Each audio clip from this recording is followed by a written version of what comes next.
राजस्थान के इतिहास के पन्नों में अनेक प्रेम कथाओं का वर्णन मिलता है, लेकिन आज मैं आपको महेंद्र और मूमल की वो सच्ची कहानी सुनाने जा रही हूँ जिसको सुन करके कई दिनों तक इस कहानी को आप भूल नहीं पाओगे। ये कहानी राजस्थान ही नहीं, पूरे भारत में वर्णित प्रेम कहानियों में से सबसे अधिक प्रसिद्ध प्रेम कहानी है। तो आप इस वीडियो में आखिरी तक इस सच्ची कहानी में मेरे साथ बने रहिएगा, और ये वो सच्ची कहानी है जो आपके शरीर में सिहन पैदा कर सकती है।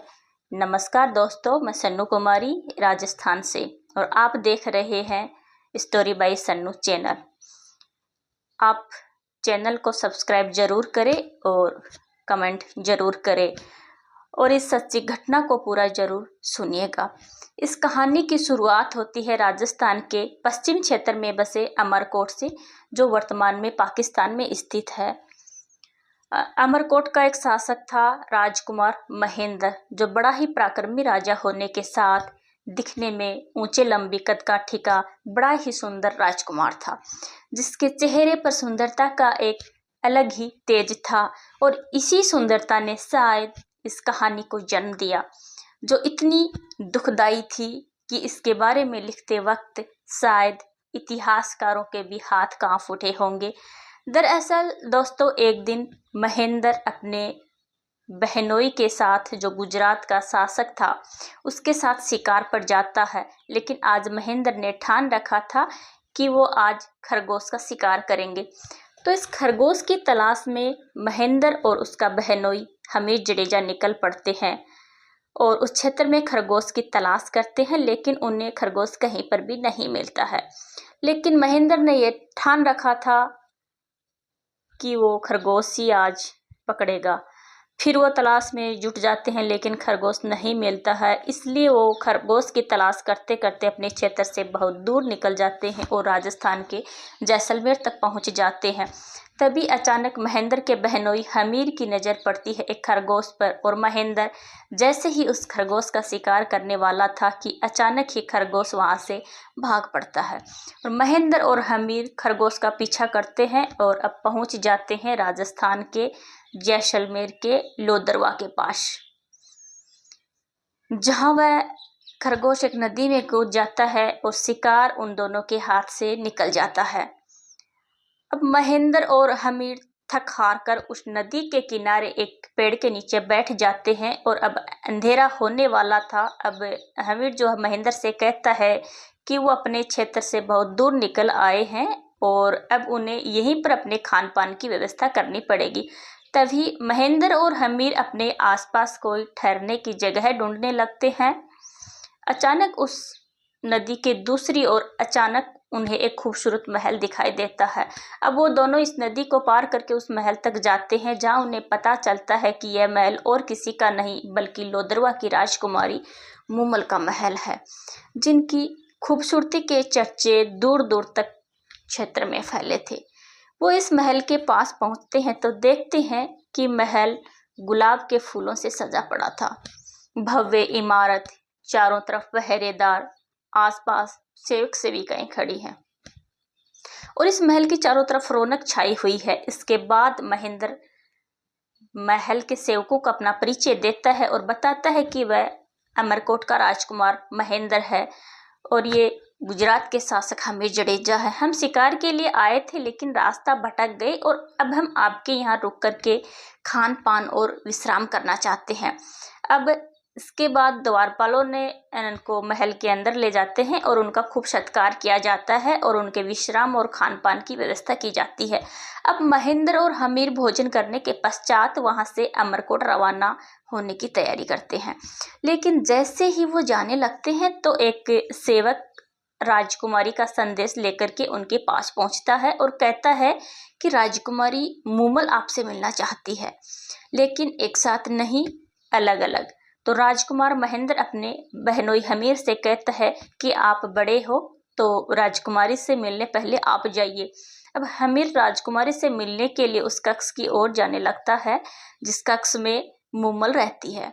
लेकिन हमीर उस कक्ष में जाने वाले गलियार में प्रवेश करता है तो हमीर को कक्ष का रास्ता बड़ा ही विचित्र लगता है। अब हमें जैसे ही कक्ष की ओर थोड़ा आगे बढ़ता है तो वह देखता है कि सामने उस रास्ते पर बाघ, शेर और मगरमच्छ जैसे अनेक खतरनाक जानवर थे। और यह देखते ही आमिर तुरंत वापस मुड़ जाता है और आकर महेंद्र को बताता है कि ये कैसी विचित्र महिला है जिसने अपने पहरेदार के रूप में खतरनाक जानवरों को रख रखा है।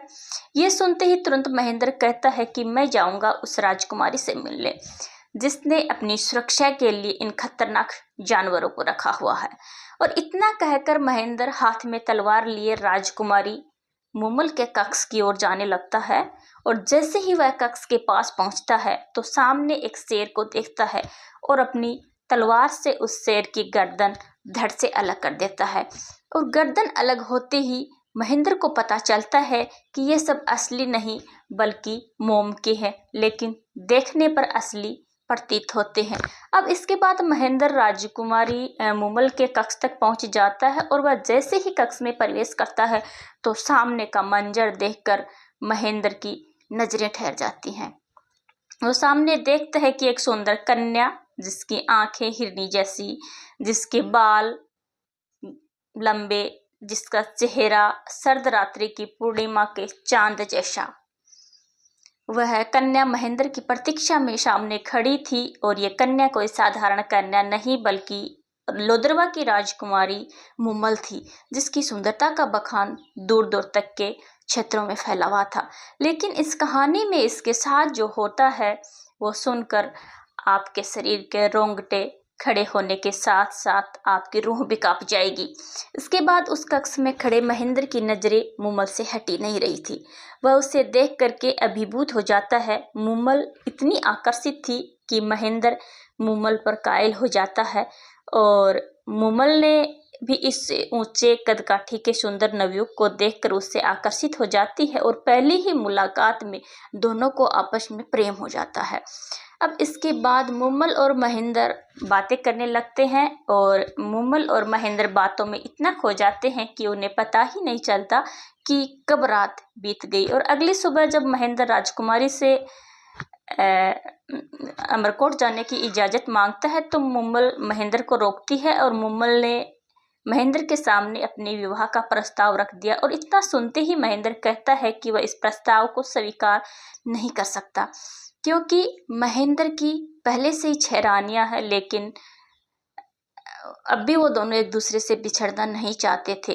तो मुमल ने महेंद्र से कहा कि आप एक शर्त पर यहाँ से जा सकती हो और मुमल ने शर्त रखी कि आपको हर रोज मुझसे मिलने आना होगा। तो महेंद्र ने राजकुमारी मुमल की यह शर्त स्वीकार कर ली और इस शर्त को स्वीकार करके हमीर जडेजा के साथ अमरकोट के लिए रवाना हो जाता है।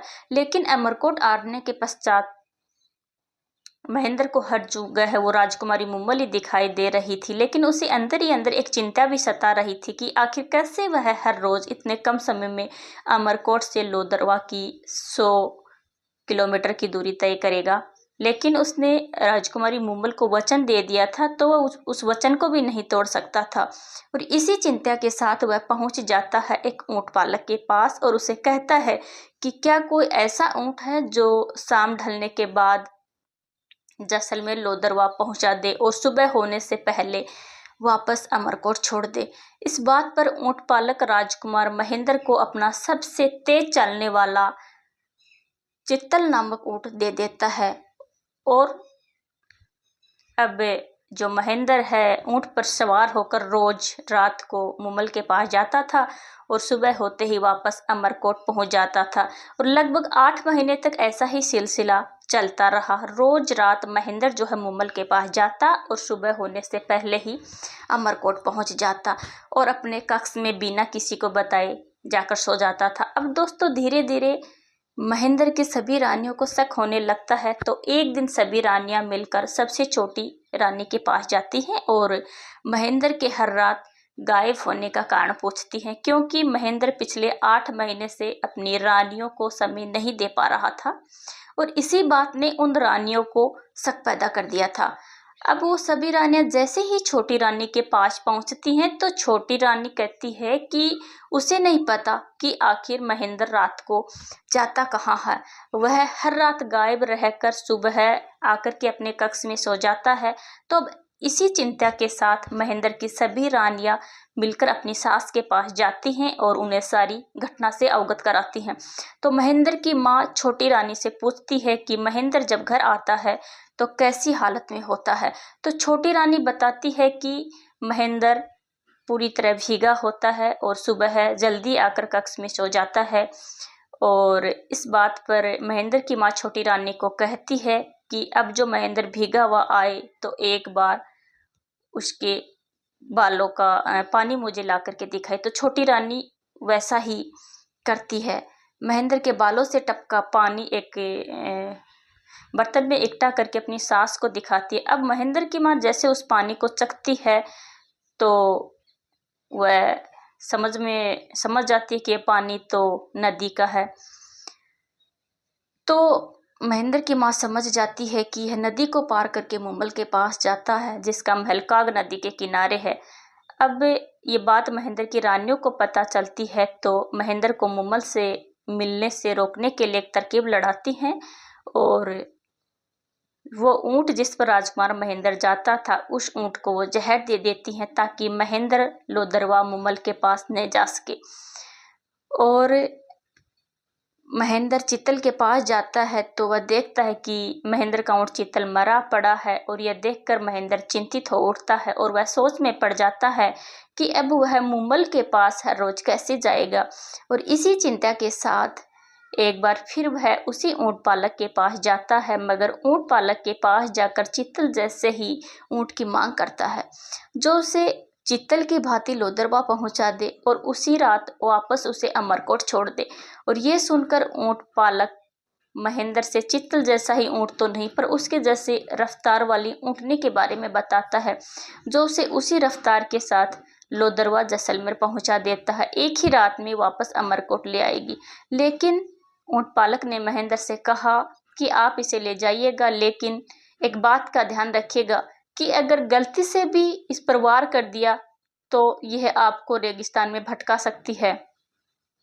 तो महेंद्र शर्त मानकर उस ऊंटनी को ले जाता है और उसी रात उस ऊंटनी पर सवार होकर अमरकोट से लोदरवा के लिए निकल पड़ता है। लेकिन दोस्तों, रास्ते में महेंद्र मुमल से मिलने की जल्दबाजी में गलती से उस ऊंटनी पर चाबुक से वार कर देता है और वार करते ही ऊंटनी उसे रास्ते से भटका देती है। लेकिन इधर लोदरवा की जो रानी थी अपनी सखियों के साथ बैठी उनका इंतजार कर रही थी, तो उसकी बहन उसका मन बहलाने के लिए पुरुष का रूप धारण कर लेती है और दोनों एक साथ ही सो जाती हैं। लेकिन दोस्तों, सुमल ने अपनी बहन के साथ सोते वक्त पुरुष के वेशभूषा नहीं उतारी और वह इसी वेश में अपनी बहन मुमल के साथ सो जाती है। और महेंद्र जैसे तैसे उस ऊंटनी को काबू करके राजकुमारी मुमल के महल के बाहर पहुंचता है। लेकिन महेंद्र को देर हो जाती है। वह सुबह के लगभग 4 से 5 बजे लोदरवा पहुंचता है और सीधे मुमल के कक्ष की ओर जाता है। और वह जैसे ही मुमल के कक्ष में प्रवेश करता है तो उसके पैरों के नीचे से जमीन खिसक जाती है। वह सामने का मंजर देखकर हक्का बक्का रह जाता है। वह देखता है कि राजकुमारी मुमल किसी पुरुष के साथ सो रही थी और यह दृश्य देखकर महेंद्र के हाथ में पकड़ा चाबुक वही दरवाजे पर गिर जाता है। लेकिन दोस्तों, मुमल के साथ कोई पुरुष नहीं बल्कि पुरुष का वेश धारण करके उसकी बहन सुमल सो रही थी। लेकिन महेंद्र को कहाँ पता था कि यह तो उसकी बहन सुमल है। महेंद्र तो कक्ष के दरवाजे के पास खड़ा यह दृश्य देखकर बहुत दुखी होता है और अब वह पूरी तरह से टूट गया था और तुरंत ही वह मुमल से बिना मुलाकात किए अमरकोट की ओर रवाना हो जाता है। और सुबह जब मुमल उठती है तो वह कक्ष के बाहर महेंद्र का चाबुक देखती है और अचानक चौंकती है कि रात को महेंद्र आया तो था लेकिन बिना मिले वापस कैसे चला गया। तो मुमल को लगा कि ये रात शायद महेंद्र जो है सुमल को कोई गैर पुरुष समझ बैठा था, इसी वजह से वह नाराज होकर चला गया। अब इधर अमरकोट पहुंचने के बाद महेंद्र के मन में मूमल के प्रति हीन भावना पैदा हो गई। वह जितना मूमल से प्रेम करता था उतनी ही नफरत करने लगा था और धीरे धीरे उसकी नफरत इतनी बढ़ गई कि महेंद्र ने अब ठान लिया कि अब वह कभी मूमल से नहीं मिलेगा। लेकिन दोस्तों, आगे जो इनके साथ होता है वह बड़ा ही भयानक था, बड़ा ही दुखदाई था। अब इधर मूमल महेंद्र के इंतजार में महल के दरवाजे पर अपनी नजरें बिछाए महेंद्र का इंतजार करती रहती है, लेकिन महेंद्र उस दिन के बाद कभी भी लोदरवा नहीं पहुंचा और अपनी रानियों के साथ अमरकोट में समय व्यतीत करने लगा। अब धीरे धीरे समय बीतता है, लेकिन अब भी मूमल लोदरवा में जो महेंद्र का इंतजार कर रही थी। इसी बीच चलते चलते उसकी खूबसूरती निढाल होती गई। अब इसने कई बार मूमल ने राजकुमार महेंद्र को खत भेजे, लेकिन ये खत महेंद्र तक पहुंच ही नहीं पाए। ये खत महेंद्र की रानियों तक ही सीमित हो गए। अब काफी समय बीतने के पश्चात राजकुमारी मूमल के सब्र का बांध टूट जाता है और इसी के चलते राजकुमारी मूमल अपने कुछ सेवकों के साथ लोदरवा से अमरकोट की ओर प्रस्थान करती है महेंद्र से मिलने के लिए। और अब मूमल अमरकोट महेंद्र के महल के बाहर पहुंच जाती है और अपना पैगाम महेंद्र तक पहुंचाती है कि लोदरवा की राजकुमारी मूमल तुमसे मिलने खुद आई है। महेंद्र तक यह पैगाम पहुंचता है, लेकिन महेंद्र को अब भी मूमल से नाराजगी थी, जिसके चलते महेंद्र पैगाम पहुंचाता है कि महेंद्र का स्वास्थ्य खराब होने के कारण वह राजकुमारी मूमल से नहीं मिल सकता। लेकिन मूमल को हर हाल में महेंद्र से मिलना था, जिस कारण वह रात्रिकालीन विश्राम वही अमरकोट में करती है और अगली सुबह मूमल फिर पैगाम भिजवाती है कि महेंद्र का स्वास्थ्य अब कैसा है, क्या वह अब मुझसे मिल सकते हैं। लेकिन एक बार फिर महेंद्र की तरफ से मना कर दिया जाता है, लेकिन मूमल कहाँ मानने वाली थी। अब मूमल वहीं पर डेरा जमाए बैठ जाती है और हर रोज महेंद्र तक मिलने का पैगाम भिजवाती है। और महेंद्र के भी कई बार मूमल से मिलने की इच्छा हुई, लेकिन उसके सामने उस रात का वह जो दृश्य दिखता है जो उसके मिलने की इच्छा को खत्म कर देता है। अब इसके बाद मूमल को लगा कि मेरे हर पैगाम का जवाब ना में आ रहा है, तो अब मूमल अपनी बात व्यक्त करने के लिए गाने वाले संदेश वाहकों का सहारा लेती है और ये संदेश वाहक निढाल होते जा रही मूमल का संदेश लेकर महेंद्र तक पहुंचाते हैं और उस संदेश का गाना गाकर उस रात की सच्ची घटना का बखान करते हैं। अब उनका यह गाना सुनकर महेंद्र मन ही मन सोचता है कि मूमल मेरी इतनी प्रतीक्षा कर रही है, तो हो सकता है मूमल सच्ची हो। तो इसी के चलते महेंद्र की भी अब मूमल से मिलने की इच्छा होती है, लेकिन महेंद्र उससे मिलने से पहले अपने विचलित मन से मूमल के आखिरी परीक्षा लेना चाहता है। अब महेंद्र अपने दरबारी को बुलाता है और मूमल तक एक पैगाम पहुंचाता है। महेंद्र दरबारी से कहता है कि तुम राजकुमारी मूमल को जाकर बोलो कि रात को महेंद्र को काले नाग ने डस लिया है, जिसके चलते महेंद्र की मृत्यु हो गई है।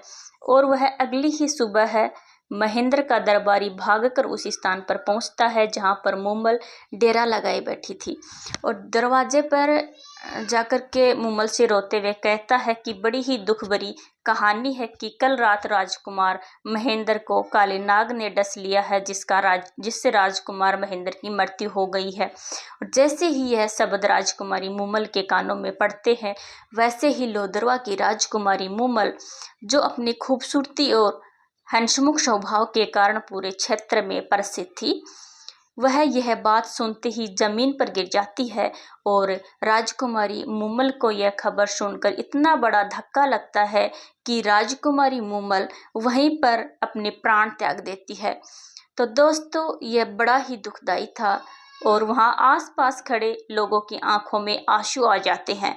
और इसके बाद जो महेंद्र तक यह खबर पहुंचती है कि राजकुमारी मूमल, जो आपसे इतना प्रेम करती थी, उसको जब आपकी मौत की खबर लगी तो वहीं पर उसने अपने प्राण त्याग दिए। तो दोस्तों, यह खबर सुनकर राजकुमार महेंद्र को भी सदमा लगता है कि उसकी एक परीक्षा के चलते उसको अपने प्राणों से भी ज़्यादा चाहने वाली राजकुमारी मूमल ने अपने प्राण त्याग दिए। तो यह सोच सोच कर राजकुमार महेंद्र भी मूमल के लिए पागल हो जाता है और पागल होने के कारण कुछ ही समय में राजकुमार महेंद्र भी मूमल की याद में अपने प्राण त्याग देता है।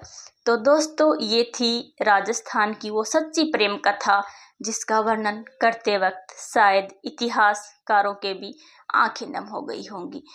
तो दोस्तों, आज महेंद्र और मूमल की दुख भरी प्रेम कहानी जैसलमेर के लोदरवा के पास बने मूमल महल की दीवारें बयां करती हैं। तो दोस्तों, मिलती हूँ एक नई कहानी के साथ। तब तक के लिए अपना ख्याल रखिएगा और मेरे चैनल को सब्सक्राइब करने के साथ कमेंट बॉक्स में अपने गांव या शहर का नाम जरूर लिखिएगा। धन्यवाद।